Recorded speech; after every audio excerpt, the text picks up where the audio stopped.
نحمده ونصلي ونسلم على رسول الكريم اما بعد اعوذ باللہ من الشیطان الرجیم بسم اللہ الرحمن الرحیم۔ جیسا کہ بات چل رہی تھی گزشتہ مضمون کے حوالے سے، تو اسی سے وابستہ اگلی بات یہ ہے،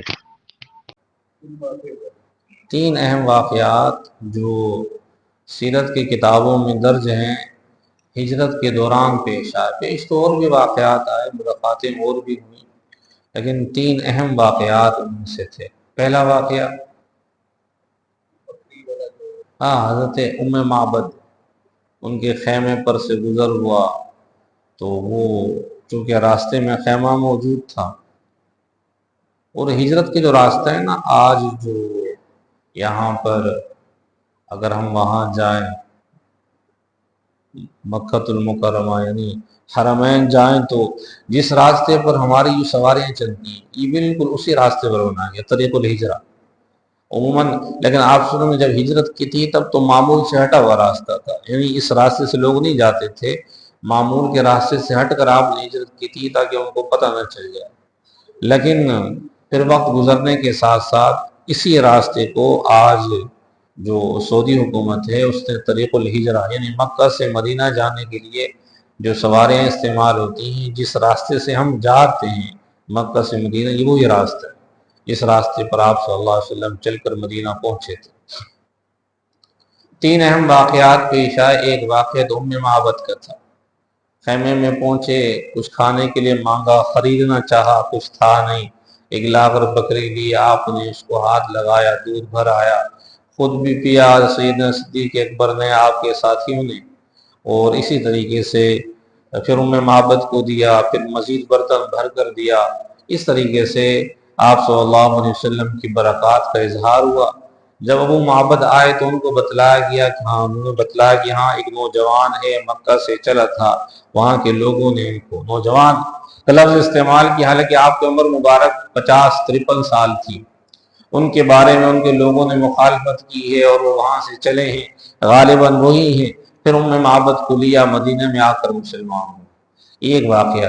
دوسرا واقعہ یہ تھا، دوسرا واقعہ جو پیش آیا وہ تھا سراقہ ابن مالک کا، جو حضور کی تلاش کے اندر آیا، انعام کے لالچ میں آیا تھا، اور راستے کے اندر حضور سے سیدنا صدیق اکبر سے ملاقات ہو گئی اور گھوڑا زمین میں دھس گیا۔ پھر واپس نکلے، حضور سے امان لکھوایا اور مسلمان ہوئے، بغیر واپس چلے گئے۔ اور اس نے ساتھ ساتھ یہ بھی وعدہ کیا تھا کہ میں واپس جاؤں گا تو راستے میں جو بھی آپ کی تلاش میں آ رہا ہوگا اس کو روک لوں گا۔ اس نے منع سب کو روکا، ادھر ادھر کر دیا۔ جب وہاں پہنچا تو کچھ اشعار بھی کہے ابو جہل کی مذمت کے اندر کہ اے ابو جہل، اگر تو مجھے میرے گھوڑے کے دھسنے کو، زمین میں دھسنے کو دیکھ لیتا تو وہ گمان نہیں کر پاتا جو میری سوچ تھی، تو ویسا حواس باختہ ہو جاتا۔ اس طرح کی کچھ اشعار اس نے مکہ میں جا کر کہے، اور آپ صلی اللہ علیہ وسلم کی حمایت کرتا رہا، مسلمان بہت بعد میں۔ تیسرا واقعہ پیش آیا، ایک صحابی تھے، نام جو 70 سواروں سمیت آئے تھے، حضرت بریدہ اسلم، 70 سواروں سمیت حضور کے تلاش میں، انعام کے لالچ میں نکلے تھے، لیکن حضور کے پاس آئے تو مسلمان ہو گئے۔ اور یہ جو واقعہ پیش آیا یہ مدینہ کی وادی سے قریب قریب تھا۔ تو جب 70 سواروں سمیت سارے مسلمان ہو گئے تو انہوں نے حضور سے کہا یا رسول اللہ اب تو عزت کے ساتھ آپ داخل ہوں گے۔ تو حضور نے اپنا عمامہ بنا کر ان کو عصا پر لگا کر جھنڈا دیا، ان کو جھنڈے کا سربراہ بنایا۔ آپ اس شان سے قبا کی وادی میں داخل ہوئے کہ بریدہ اسلمی کے ہاتھ میں جھنڈا تھا، 70 سوار آپ کے ارد گرد تھے، بیچ میں آپ صلی اللہ علیہ وسلم، سیدنا صدیق اکبر، عبداللہ ابن عریقط جو آپ کا راہی تھا وہ، اور عامر بن فہیرہ، یہ 4 بندے ایک ساتھ ہجرت میں تھے۔ چاروں طرف 70 سوار ہیں اور بیچ کے اندر بڑی عزت اور شان کے ساتھ یہ مدینہ کے اندر داخل ہوئے۔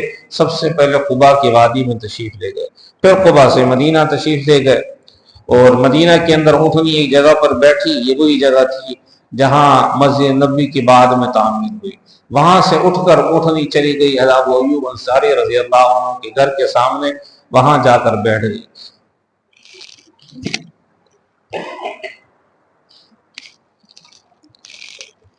مدینہ کے اندر کچھ خاندان آباد تھے،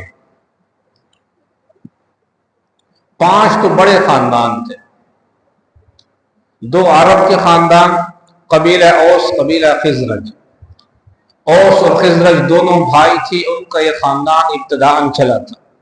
ان کی والدہ کا نام قیلہ تھا، یہ یہودی ان کو طنزاً مخاطب کیا کرتے تھے، بنی قیلہ، ان کی ماں کا نام لے کر۔ اور 3 بڑے قبائل جو آباد تھے وہ یہود کے تھے، قبیلہ بنو قینقاع، بنو قریظہ اور بنو نذیر، یہ 3 بڑے قبائل آباد تھے۔ ان میں بنو نذیر طاقتور تھے، اور سب سے زیادہ قوت میں، مالی اعتبار سے، اور یہودیوں کی ہاں حسب نسب میں زیادہ اپنے آپ کو اونچا سمجھتے تھے، اور باقی جو 2 قبیلے تھے وہ ان سے کم تر تھے۔ پھر انہی قبائل کے اندر بھی مختلف گروہ تھے، مختلف قبائل تھے، چھوٹے چھوٹے خاندان تھے۔ ان میں سے ایک خاندان تھا بنی نجار۔ بنی نجار آپ صلی اللہ علیہ وسلم کی جد امجد حضرت ہاشم نے آ کر یہاں پر بنی نجار میں شادی کی تھی۔ تو یہاں پر آج شادی کی، نکاح ہوا، یہاں بیوی کے ساتھ شباشی کی، واپس چلے گئے، راستے میں انتقال ہو گیا، اور انتقال کرنے کے بعد یہیں پر عبد المطلب کی ولادت ہوئی۔ ولادت ہونے کے بعد ان کی ماں ان کو لے کر یہاں پر رہی، اور پھر تقریباً 6-7 سال کی جب عمر کے ہوئے تو وہ شیبۃ الحمل، ان کے دادا کا اصل نام تھا، ان کو لینے کے لیے ان کے چچا مطلب آئے، اور ان کو وہ یہاں سے لے کر گئے ہیں۔ راستے میں یہ واقعہ بیان کر چکے، کسی نے پوچھا تو کہا میرا غلام ہے، اس کے بعد عبد المطلب کے نام سے مشہور ہوئے۔ تو یہ عبد المطلب کا بنو نجار، یہ ان کا ننیالی خاندان تھا، اور اس سے آپ صلی اللہ علیہ وسلم کی قرابت ویسے بھی رہی، یہاں تک کہ آپ کا جو ننیال تھا، کہ آپ کی والدہ آمنہ بنت وہب اور اسی طریقے سے حالہ بنت وہیب، ان 2 کا جو تعلق تھا وہ بھی قریب قریب بنو نجار سے تھا۔ تو آپ صلی اللہ علیہ وسلم چاہتے بھی یہی تھے کہ میں جب مدینہ میں آؤں تو بنو نجار کے ہاں میرا قیام ہو۔ بہرحال اللہ کی شان، یہ بنو نجار کا یہ خاندان تھا، یہاں پر آباد تھے، اور ابو ایوب انصاری رضی اللہ عنہ اسی خاندان میں سے تھے۔ ان کے پاس آ کر اٹھنے رکی ہے، آپ صلی اللہ علیہ وسلم گھر میں تشریف لے گئے، اور آپ کا قیام یہاں پر شروع ہوا۔ یہاں تک ہماری بات ہو چکی تھی۔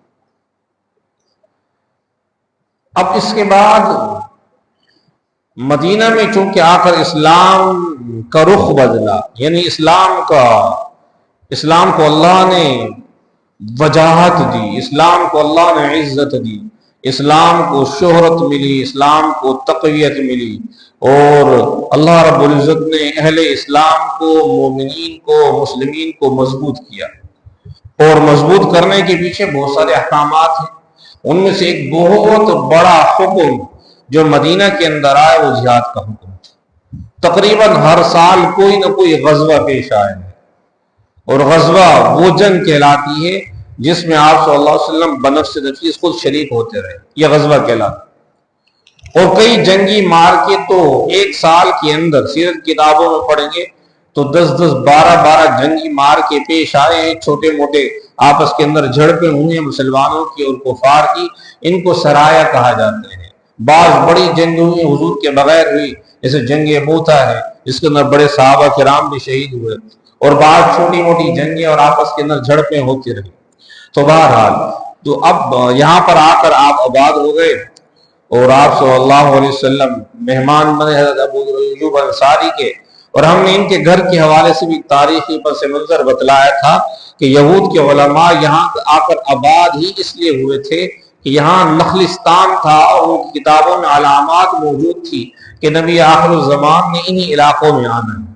یہاں آ کر آباد ہو گئے، بادشاہ نے ایک گھر بنا کر دیا، کہا اس گھر کو اگر میں زندہ ہوں تو حضور کا میزبان بنوں گا، اور یہ حضور کے لیے ہے، اگر میرے گزر جانے کے بعد وہ تشریف لائیں تو یہ گھر امانت ہے، ان کے حوالے کر دینا۔